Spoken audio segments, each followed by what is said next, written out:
दोस्तों, आपने दिल्ली में इस जगह का नाम तो सुना ही होगा, जिसका पूरा नाम बादली की सराय है। ये जगह मुगलों के जमाने की है। एक तरह से मुगल इसको होटल के रूप में यूज करते थे और इसके बाद यहाँ 1857 की स्वतंत्रता संग्राम की ऐतिहासिक लड़ाई भी हुई। इसके बाद यहाँ ऐसी कई दुर्घटनाएं हो चुकी जिससे लोग यहाँ रात को आने से डरने लगे।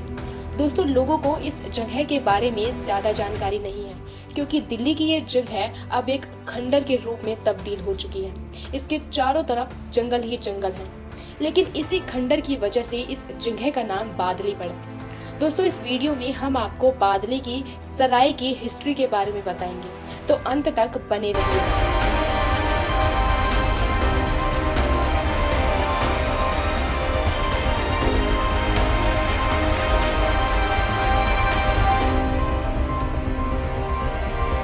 नमस्कार दोस्तों, मैं हूं श्रुति शर्मा और आपका हमारे चैनल पर स्वागत है। दोस्तों, बादली की सराय का निर्माण मुगल काल में अकबर ने करवाया था और इसे एक प्रमुख व्यापारिक मार्ग पर यात्रियों और व्यापारियों को ठहरने के लिए बनाया गया था, ताकि दूर दूर से आने वाले व्यापारियों, काफिलों, सैनिकों और यात्रियों को यात्रा के दौरान आराम करने का स्थान मिल सके। बादली की सराय यात्रियों के लिए सुरक्षित स्थान का प्रतीक भी माना जाती थी, विशेष रूप से उन मार्गों पर जहां डाकुओं से खतरा रहता था।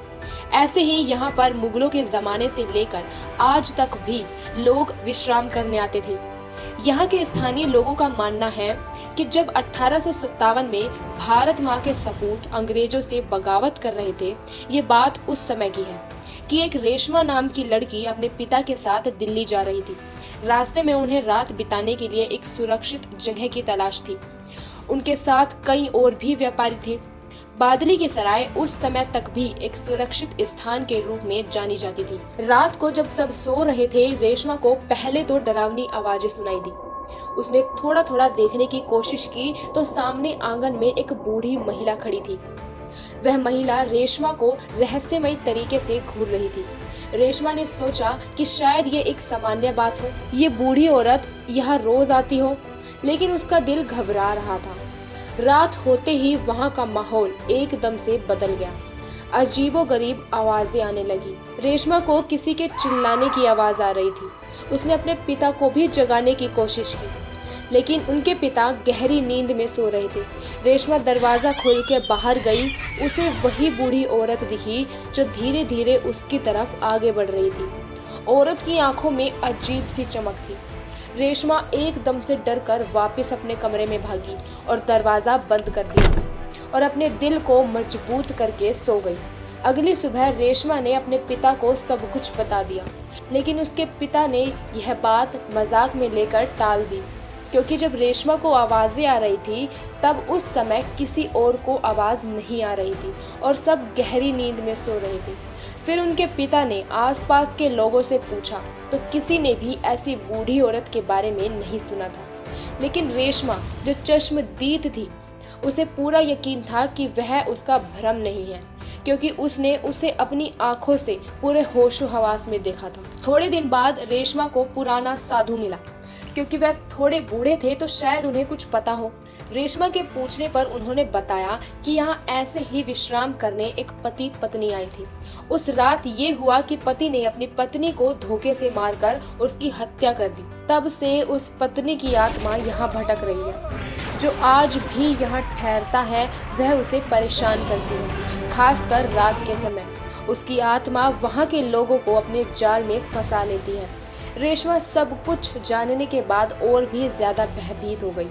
साधु ने कहा कि आत्मा की मुक्ति के लिए प्रार्थना करनी होगी, तभी उसे शांति मिल सकेगी। रेशमा ने साधु की सलाह मानी और कुछ दिनों बाद सराय में जाकर आत्मा की मुक्ति के लिए प्रार्थना करने लगी।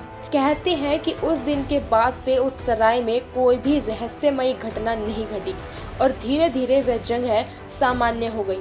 लेकिन तब से ही यहाँ पर लोगों का आना जाना कम हो गया। लगभग लोगों ने यहाँ आना जाना ही छोड़ दिया।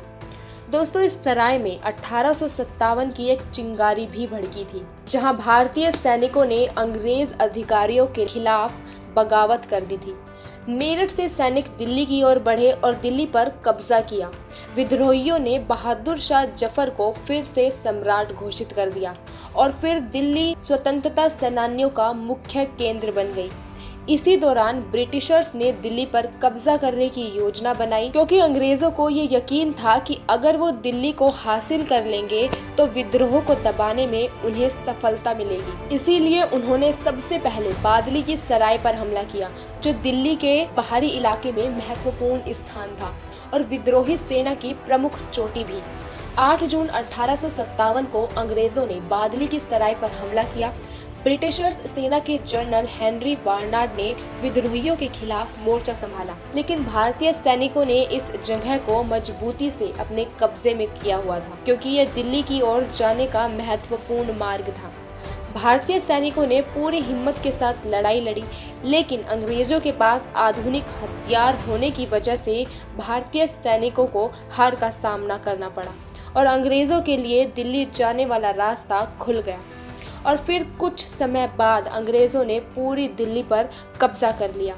लोगों का मानना है कि 1857 की लड़ाई के बाद यहाँ कई भारतीय सैनिकों की कब्रें बिखरी पड़ी हुई हैं और उन शहीद सैनिकों की आत्माएं भटकती रहती हैं। बादली की सराय 1857 के स्वतंत्रता संग्राम के महत्वपूर्ण सैन्य संघर्षों में से एक थी। इसने यह दिखा दिया कि भारतीय सैनिक अंग्रेजों के खिलाफ संगठित हो रहे हैं, लेकिन उनकी योजना और संसाधनों की कमी ने उन्हें कई बार कमजोर कर दिया।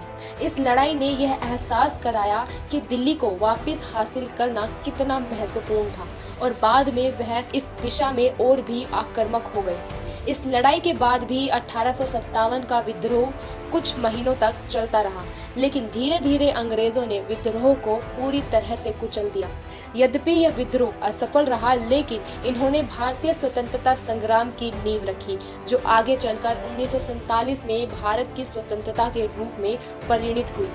बादली की सराय अब दिल्ली के एक उपनगरीय क्षेत्र में आती है, जहां मेट्रो स्टेशन जैसी सुविधाएं भी हैं, लेकिन बढ़ते शहरीकरण और निर्माण कार्यों के चलते इसका ऐतिहासिक महत्व लोगों की नजरों से ओझल हो चुका है और ये एक खंडर में तब्दील हो गया। सराय के वास्तविक ढांचे के बहुत कम अवशेष बचे हैं।